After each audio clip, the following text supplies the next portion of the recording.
I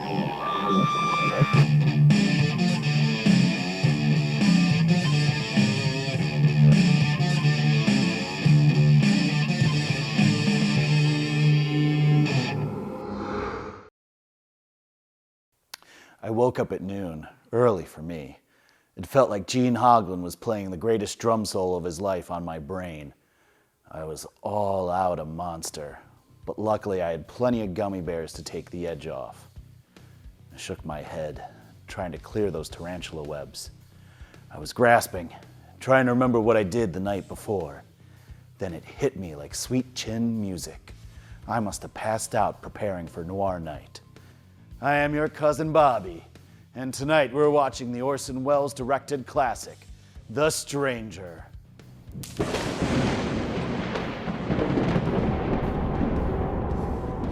So here's the crazy thing about film noir. It isn't like other genres that span several decades and are grouped together just by narrative techniques and tropes. These films do have narratives in common, but they're also grouped together through filmmaking techniques, philosophy, and the specific decades they came from. You see, the genre didn't even get named until after the movement was pretty much over.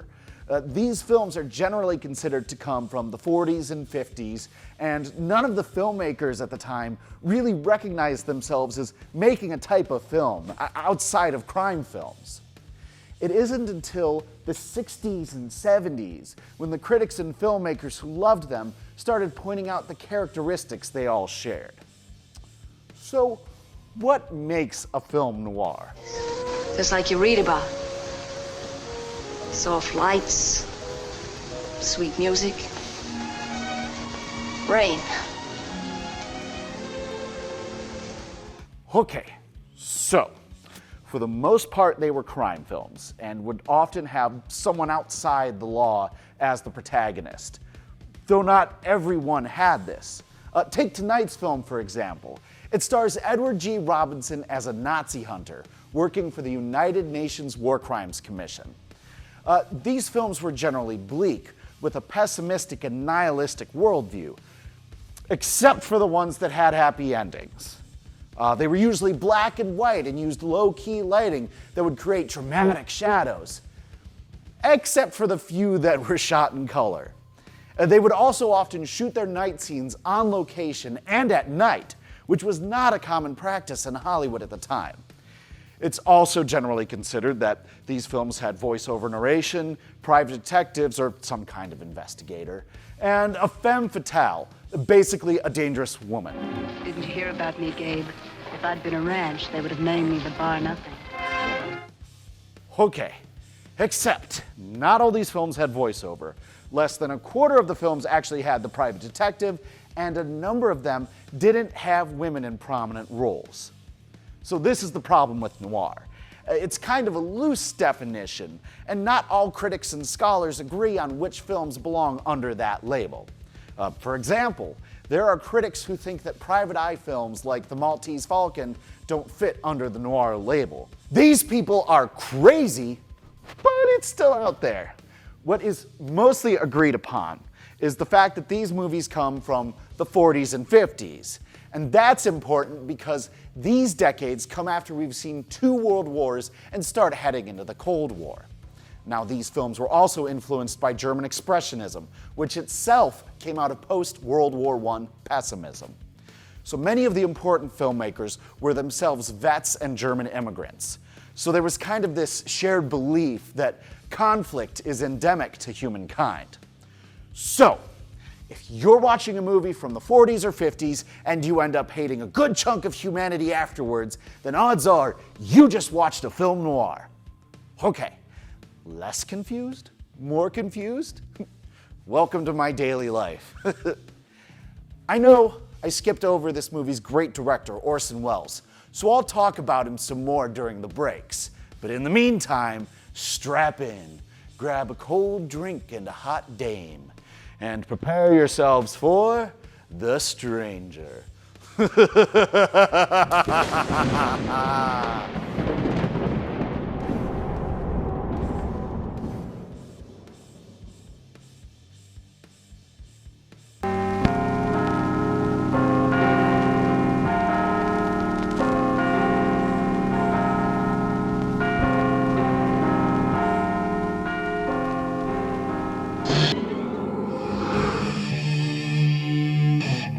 I know you're probably tired of hearing about how important Orson Welles' Citizen Kane is.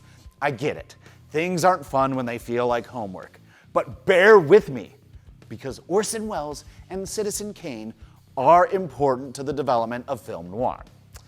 Born George Orson Welles on May 6, 1915 in Kenosha, Wisconsin, he got his start in radio and theater, forming his own repertory company, Mercury Theater, which would perform both on stage and on radio.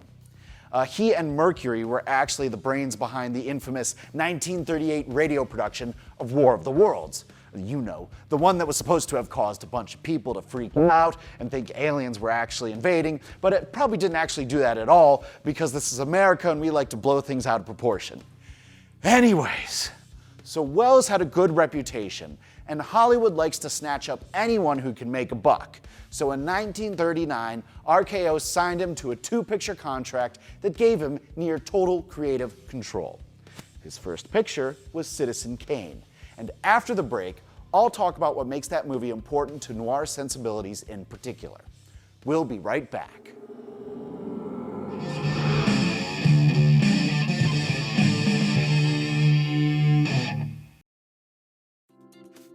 Need food? We can help. The Greater Cleveland Food Bank's Benefits Outreach Department works within the community to help individuals locate food and apply for SNAP and other public benefits. Weekdays, our help center accepts phone calls from 7 a.m. to 6 p.m. and walk-ins from 8 a.m. to 5 p.m. Call 216-738-2067 or stop in our facility at 15500 South Waterloo Road. Our benefits outreach counselors are out in the community every day assisting with benefit enrollment and connecting the community to vital resources. Keep your eye out for our food truck, providing free, fresh produce and SNAP enrollment in the community. For more information, visit www.greaterclevelandfoodbank.org/gethelp.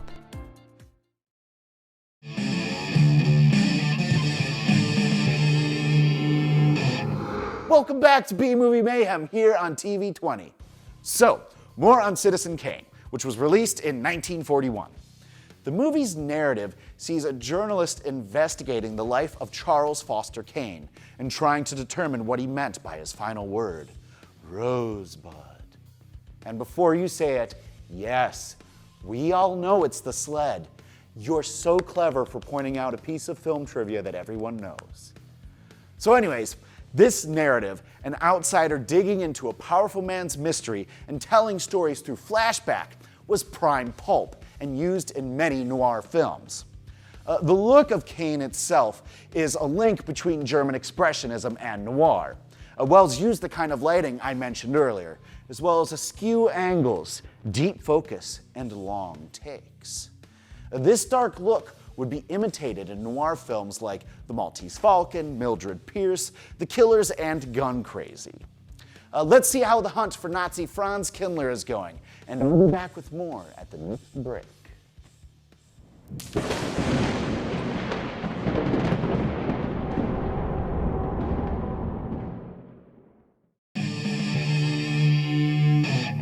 The Stranger was not the last time Welles would be involved in a film noir. He would actually follow up this movie with 1947's Lady from Shanghai, a movie about a sailor who gets caught up in a murder plot against a rich old man. That film ends with a set piece in a hall of mirrors, a common trope in genre movies to this day. In 1958, he made Touch of Evil, considered one of the greatest noir films of all time. Like many of his other films, Welles pulled multiple duties, directing and starring as the villainous police captain Hank Quinlan. Aside from those, he also starred as Harry Lime in 1949's The Third Man, which was directed by Carol Reed. He is reported to have written the most famous quote from that movie. When we do meet, old man, it's you I want to see, not the police. Remember that, won't you? Don't be so gloomy. After all, it's not that awful. Well, what the fella said.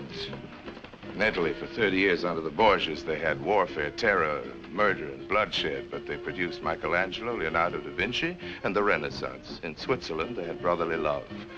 They had 500 years of democracy and peace, and what did that produce? The cuckoo clock. So long, Holly.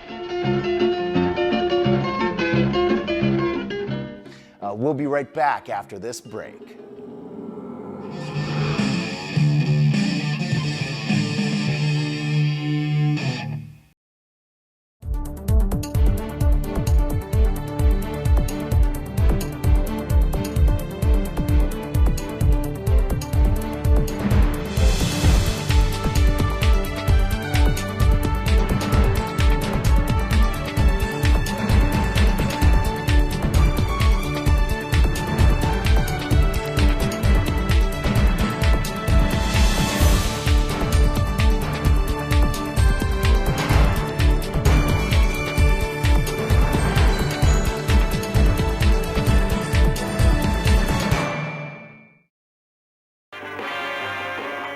A deserted warehouse on the outskirts of town.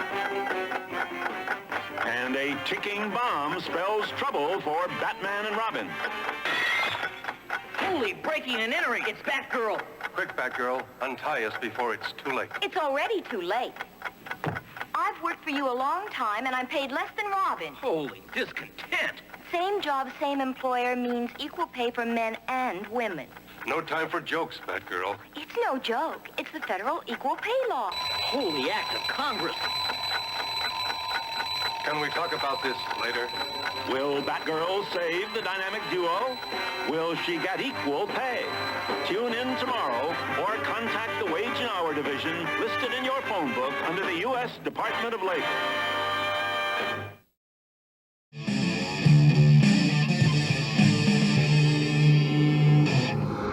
Okay, so one of the other things to know about film noir is that they were generally B movies.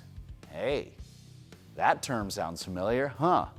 Okay, so we've been coming to this point, horror hounds. What exactly is a B movie? I know most people generally consider it to automatically mean a bad movie, but that is not true. Our older audience members will remember that theaters used to show several films in a row. A feature film preceded by shorter films like newsreels, cartoons, serials, musical performances, and most important to my point, shorter narrative movies that were shot for cheap and usually belonged to a certain genre. B movies, if you will. Besides noir, popular genres for B movies were Western, sci-fi, and horror, of course. This term is still used today, though now we just apply it to all cheaply made movies. Now, of course, just like all the other noir rules I stated earlier, the notion that all these movies were B movies doesn't necessarily apply to all films noir. This movie, as well as the other Wells movies I mentioned, were all considered feature releases. On top of that, there are movies from Nicholas Ray, Billy Wilder, Otto Preminger, John Huston, and Alfred Hitchcock that are also now considered part of the noir canon. Okay, I've undoubtedly confused you more, but it's okay. Eat a gummy, and let's see how Mr. Wilson's investigation is going. Back to the stranger.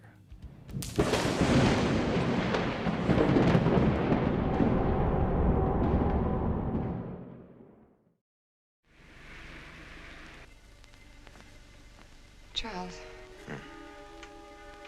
will they make me look at the body?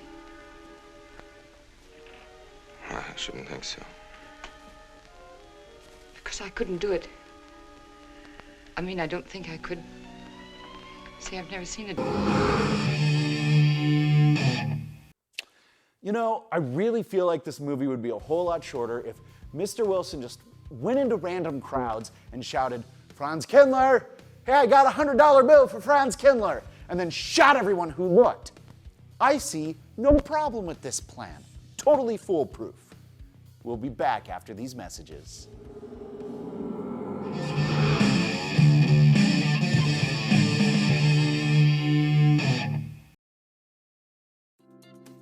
Need food? We can help. The Greater Cleveland Food Bank's Benefits Outreach Department works within the community to help individuals locate food and apply for SNAP and other public benefits. Weekdays, our help center accepts phone calls from 7 a.m. to 6 p.m. and walk-ins from 8 a.m. to 5 p.m. Call 216-738-2067 or stop in our facility at 15500 South Waterloo Road. Our benefits outreach counselors are out in the community every day assisting with benefit enrollment and connecting the community to vital resources. Keep your eye out for our food truck, providing free, fresh produce and SNAP enrollment in the community. For more information, visit www.greaterclevelandfoodbank.org/gethelp. When you're feeling bored or blue, watch out for the munchies. They find ways of making you munch when you're not hungry.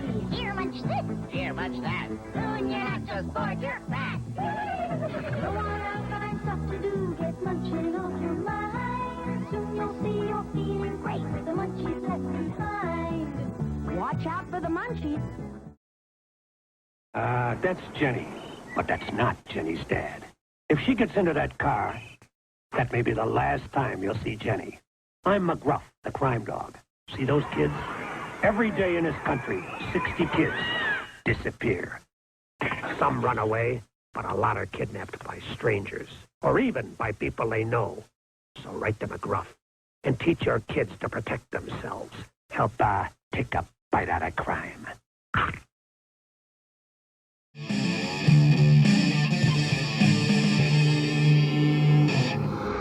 What are some of your favorite noir films? Let me know what you like about them.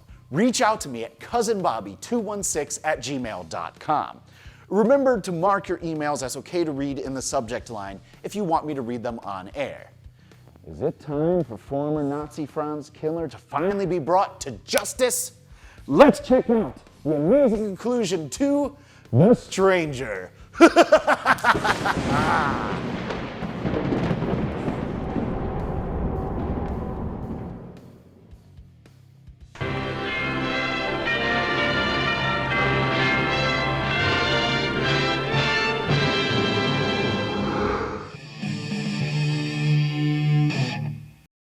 With the end of the movie and Franz Kindler falling to his well-deserved death, it's time for the Bobby Score. We have 1 star for killer clock statues, 1 star for Edward Robinson surviving a gymnast ring being thrown at his head, and 1.5 stars for Red, the good dog who exposes Nazis. May he rest in power. That's a total of 3.5 stars. Cousin Bobby says this movie is proof that nobody should trust a Nazi, even other Nazis. We close today, as always, with this metal moment. Manowar, the band that holds the Guinness World Record for loudest performance, one of the most metal of all metal bands. When they needed narration for a couple of their songs, they needed one of the most legendary voices of all time. Who did they turn to? None other than Orson Welles himself. He first appeared on the song Dark Avenger from the 1982 album Battle Hymns. His narration appears about halfway through the 6-minute epic. During the same recording session, he would record an opening to the song Defender, though that song would not be used until 1987's Fighting the World, 2 years after Welles's death. That's all we have for tonight. Thanks to all of you for watching. Remember to follow me on Facebook, Twitter, Instagram, and Letterboxd at cousinbobby216, and to email me at cousinbobby216@gmail.com. And thanks to my production partner, Pat Longbreak, as well as all of the crew here at TV20, especially Doug Phil, our graphic designer, Jeff Agneberg, and Bryce Norton for writing and performing our theme music. Remember, Cleveland, do your part and take out the trash. Good night and sweet dreams.